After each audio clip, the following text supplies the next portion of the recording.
Yeah, they're going to be in for a big payday, especially Hikaru Nakamura, because the smart chess predictions, Danya, I mean, look at these, right? Like 91% favorite, which means that he's going to win that $2,000, and then 91% of the other $2,000, if that happens.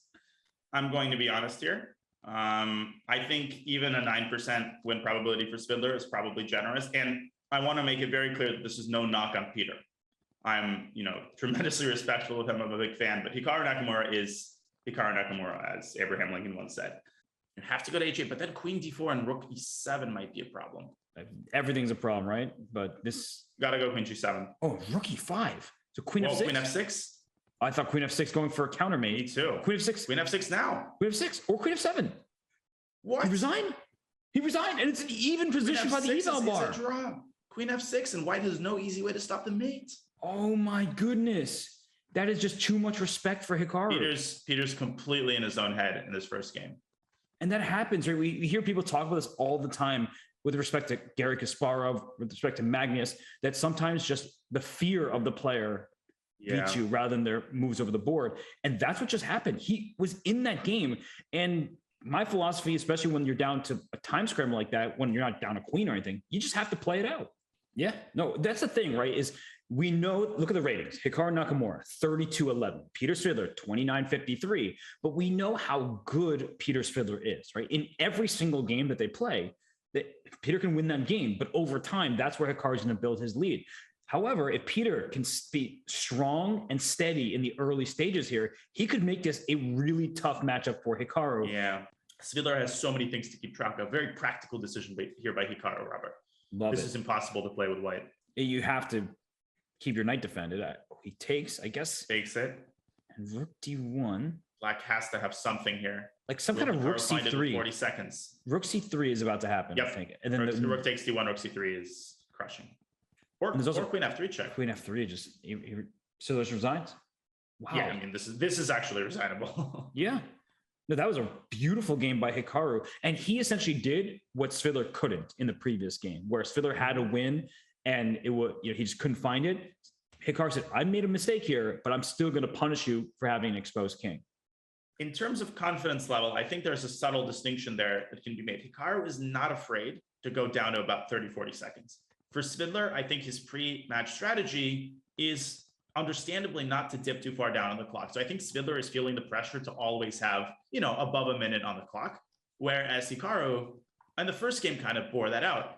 Hikaru is absolutely fine thinking for 2.5 minutes and figuring out the scientific truth and then winning the game with 10 seconds on his clock because he's more than capable of doing that time and time again. Hopped up there, then you might make a move like Queen D7 and then Knight E7, things like that. But the Knight is too far away, and now Queen D6 trade is offered. Trade is accepted. Yes. And I can understand why, right? Because now the White King is coming quickly. Black is not going to go get a queen, and Knight E3, Danya, F5, or push this H pawn up to H5 first. Black's going to lose some pawns here. Yeah, Hikaru's shaking his head. Peter's gotten his king to the queen side ASAP here. Hikaru trying everything that he can. C4 check? C4 is crushing. Yeah, there it is. Because White's got that A pawn is going to win the game. And King E4, there's Knight D2 check, making sure that King doesn't enter, because that's the one chance that Black would have is the King could rush over here and win the F2 pawn, but not happening. Yeah, because of how bad Knights are at stopping passers, you always have to be so careful about not allowing the opposing King to infiltrate your camp. F3 was a classy move, and it induces resignation. Svidler brings this back up to within a point. Now Black is in a little bit of trouble. Yes, he is, and Hikaru can play this forever. Yeah, he can. Now, there is a crazy technique of going pawn H5 at some point because the pawn would be the wrong. Look at what he blew the bishop. Oh my gosh! Oh my goodness! And Svidler just breezing like, what happened? It was like a Scooby-Doo moment. Oh my! I'm going to say something crazy. I think that was a deserved win. The way that Svidler handled himself in that incredibly difficult position is stunning, and he ties the match. This is going to be the last game of the 5-minute portion. What did we just see? That is extremely uncharacteristic by Hikaru. Bishop G6. Okay. He gives a check. I feel like Svidler is a bishop D1 is kind of a Svidler move. Okay, Queen G5. Is he going to repeat moves? He might. I would go Queen C7. I'm definitely thinking Hikaru about might go king h7. Hikaru is actually thinking about taking a big risk here. That would be pretty crazy. But I don't think Hikaru minds a draw. Right. And there we're going to see a draw. My goodness. Wow. My goodness. What did we just see in this 5-minute portion? And that could have very well been a win for Svidler. I don't think he had any forced wins, but my gosh, I don't think anybody expected the match to be tied at the conclusion of the 5-minute portion. Svidler is playing an incredible match. He has to find a way to keep this going. And he has defied the smarter chess predictions. And I think he's made a very conscious decision to not fall too behind on the clock. He's trusting his intuition. But Robert, especially in the 3-minute portion, he has to basically convert every single good position that he gets out of the opening. And I'm obviously worried on his behalf because 3-minute is Hikaru's lair and he goes for a Grand Prix attack. He's going for the kill early. He didn't even take the pawn. White can't move. White cannot is totally move. paralyzed. E5. But wait a second. How does Black win? B4 eventually. King C6, King B4, King B5. Oh, yeah. Just use the king. That's always the solution in the endgame. When in doubt, use the king. Here it comes. Svidler, barring a miracle, is going to be leading in this match. Unbelievable. Hikaru resigns. This is, Peter Svidler rising to the challenge. I don't know if he's ever played Blitz quite this well. Of course, he's been such a top player for so many years, but he's playing Hikaru Nakamura, and he has a lead in this Speeches Championship match. I'm going to make an interesting note here from all of my games against Hikaru. One area that Hikaru loves playing is he loves playing against static weaknesses. Like I mean, it's maybe too specific, but I've always noticed that he tries to get positions where the opponent has like a weak pawn. That's permanently weak. You're not going to be able to fix that D5 pawn anytime soon. No. And he just finds these ways to put the pressure. Just rook C5 would be a blunder due to rook Queen B6. Oops. 2 rooks. Yep. Gobble that up and then go after the B pawn. 2 static weaknesses now for Black. I think I would even consider resigning here for Svidler. Yep. This is as hopeless as he resigns because the rooks are just going to just start vacuum cleaning the pawns. B6, D5, and F7 later. Right. And we get to a French. So even match, good game there by Hikaru, where it's easy to like let up in those positions where you know you're better. But he found these principled approaches to put pressure on D5, get A5. Every move had a purpose, and he secured a pretty easy full point, I would say. Yeah, no, I mean, Svidler was playing excellent chess. To be fair, Hikaru blundered in one move. He just dropped the pawn. That was not a Hikaru normalcy. And for Svidler, he gets the great position. He gets a bit in time trouble, and he's struggling to convert. And that's credit to Hikaru Nakamura, who even when his back into the wall, he punches and punches and punches. And that's why Svidler can't secure these full points. Just feel like in those positions, there's always going to be these mating patterns. Whenever you have I think we talked about this in a previous match. When you have a knight on h4 and you've got weak squares around the king, there's queen takes g2, knight takes f3, and something or other is eventually going to give. Wow, that queen just went from g5 to b5, and I was so confused what was happening here. But just, yeah, I do feel like you're right, Danya. You know what I'm saying? Rook takes g2. There we go. Oh, my goodness. There we go. He walks right into it. Did he spend even a second on that move? Nope. He was hovering over that square.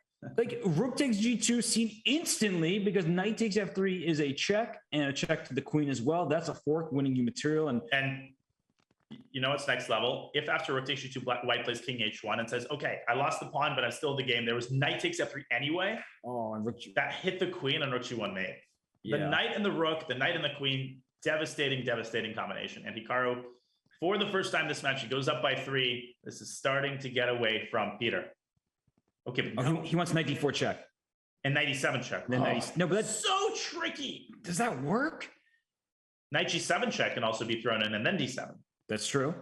I think he should do that. He does. And he does. And d7, it frees up the d6 square for the king. He's rising to the occasion here. It looks crushing. I think it's in Hikaru's best interest to stall this out and to make sure that this is the last game. Yes, agreed. And I think he realizes that. Even if you're down a queen, just here he goes. Queen, just a couple more accurate moves required. Hikaru is going to give the rook up for one of the queens, try to promote his pawn. Look at that resilience. Can you stop that pawn? You must be able to. D8 queen, H2. Queen C4 check. Yeah, king takes G7. Okay, even better. Oh my God. How is going on? Possible? What is going on? What does White do? Wait, is there a mate? So like, can I get a second? He takes the rook. Oh my gosh, there's no more advantage. Queen takes h8, and it's going to be at the very least a perpetual by black. This is unbelievable. Wow. I mean, this should be illegal. Yeah. This is a draw. This is unreal. Incredible. And knight d2, knight takes e4. And another, and Svidler is with that incredulous smile, like, what do I have to do to win a game against this guy? And that's a potentially game, that's a huge result. Because with the lead being at 2 before the bullet, what is there to say? I mean, Hikaru Nakamura is a big favorite in the bullet, of course, but if it's a 1-game match, slips happen, mistakes happen, but 2 points and the much higher rating and more experience in bullet chess, Peter Svidler has been giving his entire heart into this match, and yet the points, when he needs them, they're not coming his way. Yeah, I mean, something crazy is going to happen here, is going to happen here. Now, what's, I think, giving Svidler some hope, he had a lot of games, Robert, in that 3-minute section where he was up a lot of time. So he's definitely capable of playing fast, but he falls into the trap. Blundered. This is a very, very famous trap. Or is it? It should be. He doesn't flinch, though, and he's going to, this is a disaster. Yeah, this is really bad. Game 1 start. He fell for a trick. He is more than a minute on his clock, but he's down a pawn, and Hikaru knows these kind of positions really well. He does, and Hikaru has probably won over 50 games like this against GMs. He's up in exchange and a pawn. This game is basically over. Yeah, I want to say that he beat Wesley So or Mamadjarov. There's some between Wesley, Hikaru, and Mamadjarov. This has happened before in the highest level chess. And so it's an extra exchange. And Hikaru is going to, I assume, convert this with ease. This looks like Hikaru is making tremendous progress. Rook e5. Yes, rook e5. Yeah, no, this is losing. F1, king g6. Yeah. And that rook on h3 is a hero, Robert. It is. It's also shielding the h file, so you can bring your king to h7 and push your g pawn. You can probably just take on e5. Rook f8, rook h8, mate. Yeah, I don't think so. Hikaru wins. First game goes to Hikaru. Oh, gosh. Knight d4 is the attempt. Take f5, I think. And now f2 falls because the knight's loose, so the knight has to. c4 falls, and it's over again. Yeah, h2, b2, c4, a4, whatever you want, take it. Yep. This is, I would just resign here. He's going to try, no, rook a1. No, rook takes e4, rook f2 is coming. Force mate. Oh, wait, sorry, the pawn e5. I was like... Wait, what did you say? I did. You were going to say rook a1. Which is still winning because white would have a hanging rook on g1. Oh my gosh. I thought it was a bishop open. It was not open. Didn't matter. No, this is bad for black. This is a famous line. Oh, bishop man, the wheels are coming off here for Peter. Bishop c6. Now, Hikaru's won so many games like this. I felt fallen into this against him like 10 times. He's a minute 8 seconds. Okay? Right. It's just absurd. And he doesn't take on c6, so bishop b7 would have won the g2 pawn in return. But this is very bad for black, whose king is in the center. Yeah, boom goes the dynamite there. He's got the e file. He's got the f file. He's got all these incredible squares. Yeah. The funny thing, though, is if Hikaru loses one game, his rating is going to take a nosedive. So I think he's got a vested interest there in trying to sweep the board here. Now it should be mate. Yeah, rook g3. Rook g3, rook d2. Oh, the king will go to e5, but you'll lose another knight in the process. And this has to be infuriating. I mean, it was a great game by Peter. He had mate in 2 moves, just check and checkmate on g6. But that automatic defensive move, right? That is the Hikaru effect in a nutshell. You just don't trust that this guy is ever going to blunder. It is simply astounding the way he's able to defend. And we get this position again. No, it's a different position. He actually played knight f6 this time and pre-moved a bad move. But I think they might have they almost transposed, although black is still okay in this line. Right. No, seriously, he's been so impressive in the bullet, and Peter deserves the credit we've been giving him for the blitz portion. Just knew it was going to be a gargantuan task in the bullet. Just wasn't going to happen. And for Anish, I think it's going to be, the match strategy for Anish is going to be very similar, right? He wants to get ahead and build up a cushion before the bullet because, let's be real, no, I don't think there's anybody in the ACC field who can equal, who is an equal to Hikaru and Bullet. So you have to try to make that 5-minute portion work for you, but much easier said than done, of course. Yes. And there are certain people where Hikaru can afford to even have a decent deficit going into Bullet, but against the players remaining in the field, no, right? Maybe Nihal. What? I think Nihal might be the only one who's got a chance to play on equal terms with Hikaru and Bullet. Oh, sorry. Yes, I agree with you. I was saying the other way, that if Hikaru has a deficit, he still might be the favorite heading into Bullet, even if you're games down. Right. I was still thinking about who I think might be the most competitive in Bullet against Hikaru. For sure. And Wesley So also extremely good in these formats. So MVL, you don't even know if he'll make it past Fabiano, but if he does, he's always dangerous in the SEC. And something's happening here. Wait a second. No, not Queen F. Wait, but this might be a draw. Another King's Indian structure, which of course Hikaru is well known for playing in classical chess. He's had a couple of King's Indian brilliancies. And it's 7-0 in the Bullet section, and that really says it all. Yeah, we still have 10 minutes remaining just about here. So this is great for White. We've said this plenty of times, but Svidler has an advantage right after the opening stage, and he's taking over the B file. I love that move, bishop h6. Always good to get that bishop out here on the King's Indian. And Peter has had a big advantage, probably in over 75% of the games across the match. So the openings have been magically played by Peter, but wait a minute. Oh no! And here we go. You can just sense things slipping away from the knight on d2 is hanging. It's hanging. He forgot about it, and it's another loss here out of a good position. And that turned around in the span of 3 moves. Hikaru pushed his pawn to h3, and that created just enough pressure to get Peter to lose the thread. Yeah, you opened your mouth, and by the time you started talking, right, exactly. By the time I breathed, it was already.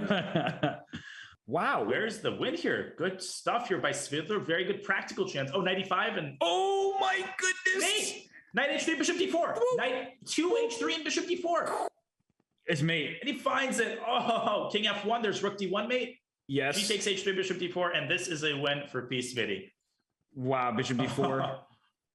And rook d1 and knight e2. Oh, beautiful mate. Knight e2 and rook takes f1 mate. That's a gorgeous finish. Oh, and Hikaru, look at his rating. Look at his rating. That was 20 points right there. Oh my gosh, he lost so many rating points. Oh, wow. Man. How could you lose that many points for losing to Peter Svidler? That's crazy. Oh my goodness. And Peter gained 50 points there. I think he was provisional. F4. Wow, king f5, king f4. This is crazy. Hikaru's played g4. Wait, e3, e2. E3 was winning in the spot. Oh, no! Oh my gosh. He played a brilliant game. This is unbelievable. This is absolutely unreal. It's just, oh my God. He played so well. This was literally the only thing that could have gone wrong. Yes, but it did. The only. Here comes this H pawn. Yep. Svidler is just, who wouldn't be? This is just crazy. Yeah. Hikaru sees all of these tactics. Just like you. Okay. And Hikaru giving up a pawn. He's got to be okay. I don't think he wants to lose the last game of the match. No. And he is basically lost here out of the opening. It's not good. No. He's down a pawn for no compensation and connected B4? passers. B4 almost traps that knight. Almost, yeah. B4 and A4 and just boom, boom, boom. He plays itself. Oh, knight takes e4 is coming. Oh, knight e4, knight g3 is coming. How is this happening again? It's over, right?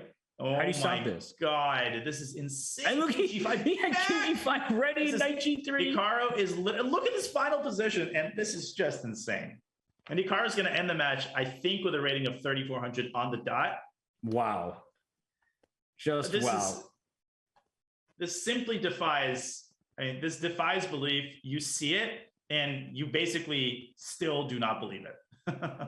And when Hikaru is in that kind of form, there's very little that people can do, because you couldn't have asked for better positions than what Peter Svidler had in 10 different games.